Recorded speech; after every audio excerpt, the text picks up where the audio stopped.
What's up, people? You're watching CarTell.tv and I'm Jenny. The Tesla Model 3. It was supposed to be an affordable luxury compact electric car. Now, it's not really affordable in the traditional sense of the word, but compared to the Model S and some of the other electric SUVs out there, it's a sensible purchase. The Model 3 is really in a class of its own. It's the only mid-sized luxury electric sedan, with BMW i4 coming in about a year or so. It's smaller and more affordable than Model S. Compared to the Chevy Bolt and the Nissan Leaf, it's bigger, plusher, and has bigger range and also costs more.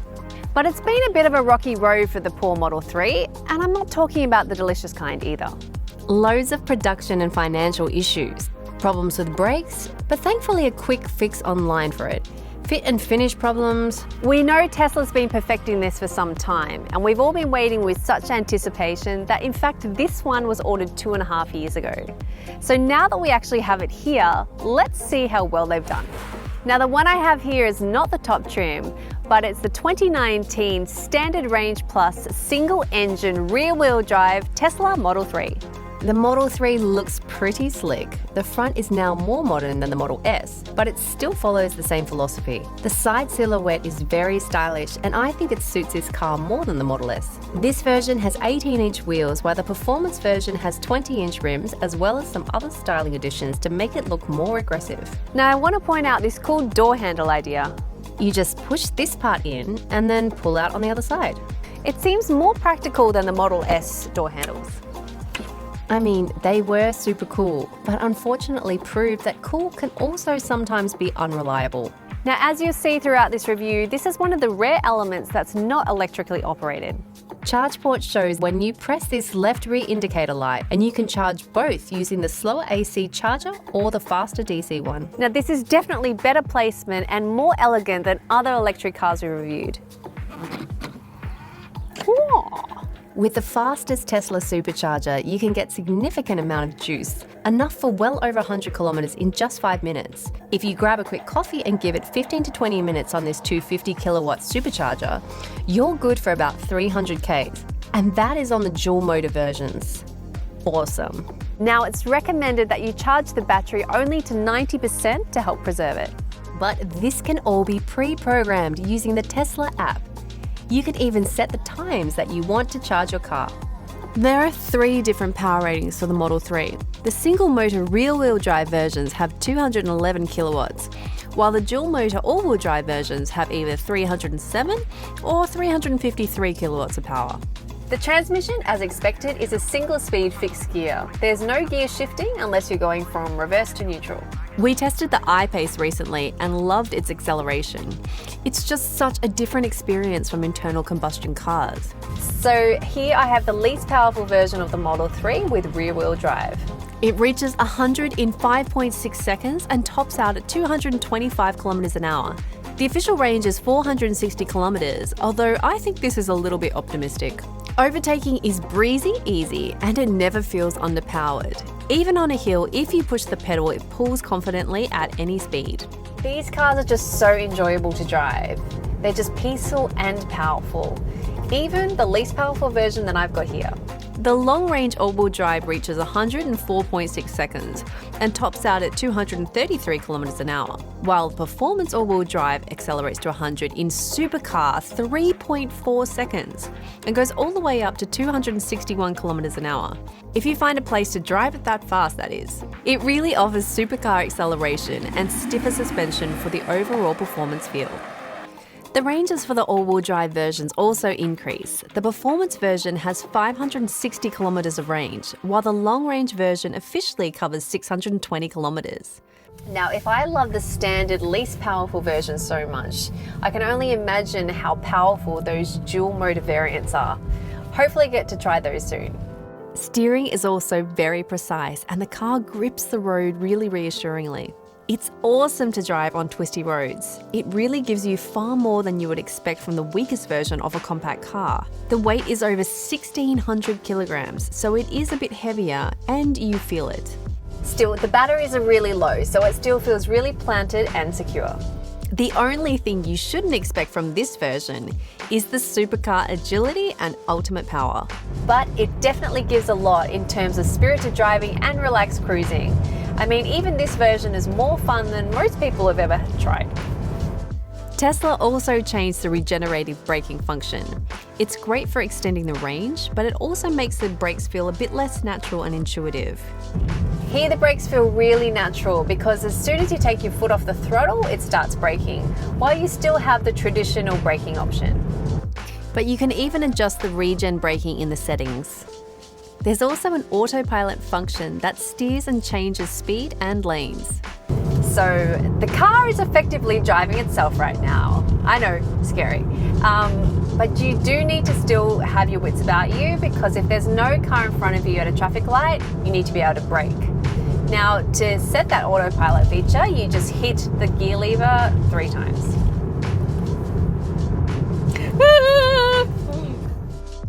It combines cameras that provide 360 degrees of coverage, 12 ultrasonic sensors, and a forward-facing radar that can detect up to 160 meters ahead. All in all, the Model 3 is awesome to drive, even in the least powerful version. I doubt there will be many complaints. Inside, you are greeted with what resembles a minimalistic kitchen counter, probably one made in Scandinavia. There's absolutely no instrument cluster. Everything is displayed on this center screen here.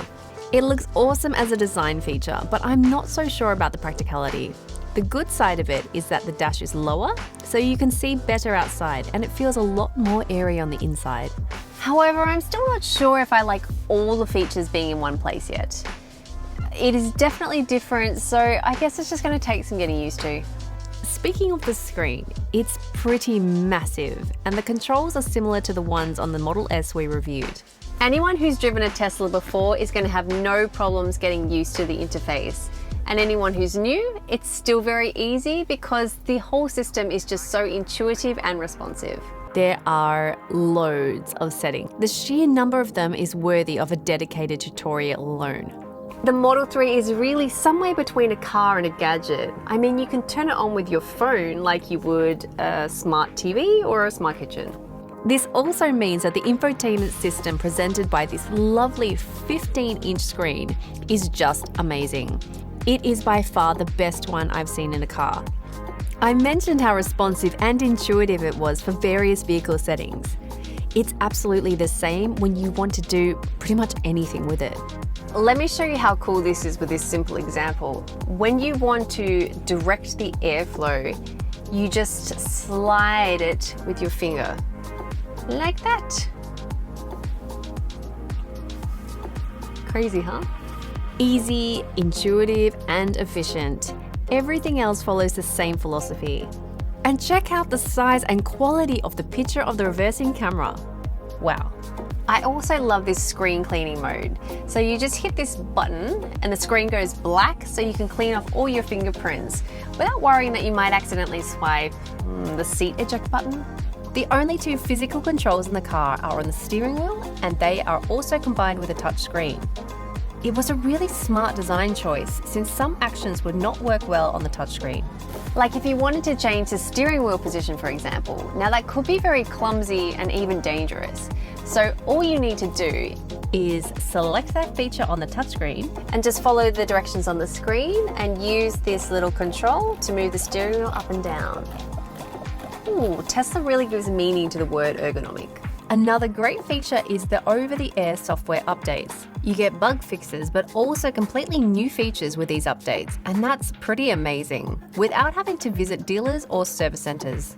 And remember that issue with the brakes that I was talking about? Well, that's how they fixed it. Just a change in the algorithm overnight, and the brakes worked much better. In fact, this car was picked up just last week and has already received an upgrade. Now, that's efficiency. But all those controls in one, it still makes me feel a little bit anxious. That's one supercomputer running the whole show. So let's just hope that the AI doesn't turn against us.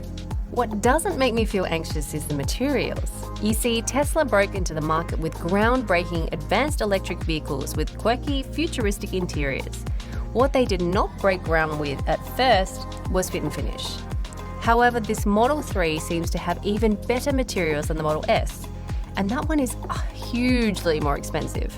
I have to assume then that the next Model S is going to be a huge step up in this department. As we've seen, Tesla learned from their mistakes, and the Model 3 is unmistakably upmarket. There are also loads of other smart features, such as using the autopilot cameras as a dash cam, or the special side cameras that record potential car thieves, or dog mode that actually keeps the aircon on if you leave your dog in the car alone. How cool is that? It also leaves a nice message on the screen with the information about the temperature for any concerned dog lovers that could be tempted to break the window and save your puppy from the scorching heat. And rightly so, in a lesser vehicle. Everyone should be able to find a good driving position. The Model 3 is just awesome, even for taller people.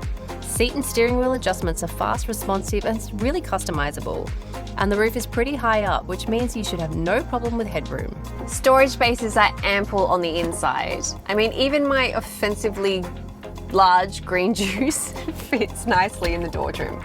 Central console has storage spaces and cup holders. Also 2 in the rear fold-down armrest, and doors have bottle holders and bins. There's also the glove box, which is also opened by the touchscreen. Now, come on, the glove box even has to be opened by the touchscreen. For me, this feels slightly unnecessary and maybe a little bit inconvenient. This panoramic moonroof is just gorgeous. I love them. Unfortunately, this one does not open, but it's still really nice and certainly adds to that airy feel of the interior. It also is excellently fitted with high UV protection, which is essential, especially in Australia. I mean, unless you want to look like beef jerky in 2 years. The boot is large enough for this class, but the opening is not very practical. There is this load lip, and then the top of the opening is pushed back quite far. Rear seats also fold 60-40 for more boot space, but even if you don't fold them, you have some extra space under the boot floor, and that space is actually pretty good. Want even more? And because there's no engine, you also get this nice little compartment up the front, which is handy because sometimes you might get boxed in and can't push your trolley all the way to the boot. Now, shouldn't be a problem. Now, rear seats are comfortable and nice, but the space does feel a bit cramped and you sit pretty low, so your knees get pretty high up. In Europe, the Model 3 is considered compact, so it's kind of normal for that class. But if you plan to take adults on long trips, not many of them will love the space in the back. Legroom's pretty good, although headroom is not the best for taller passengers. And having 3 in the back is more of a need than a choice, although the flat floor is quite nice. Another plus are charging points for the rear. But another minus is the fact that the back windows don't go down all the way. That's all you get. That's really weird. Can anyone explain why? I did mention those door handles on the outside, but opening the doors from the inside is also a little bit different here. Sure, you can open the door the standard way, like so, but that's really designed if you've got no juice left in the battery. If you do have juice, then all you need to do is press this button. Matt. Instead of listing all the safety features, which, I'd be here all day, I will tell you what enables them, and you will easily forget why the Model 3 has a 5-star ANCAP safety rating. The electric motor reacts to changes every 10 milliseconds. Low center of gravity makes it really sure-footed. Dual motor setup in all-wheel drive vehicles provides completely independent torque delivery to all wheels.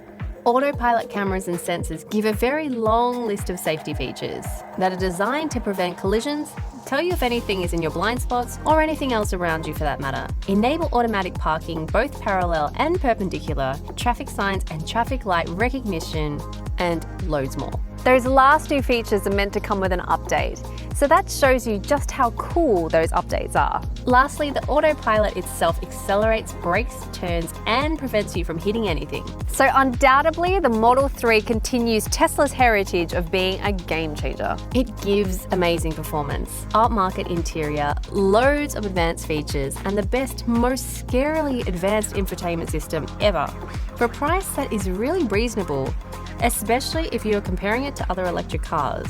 What is the price, you ask?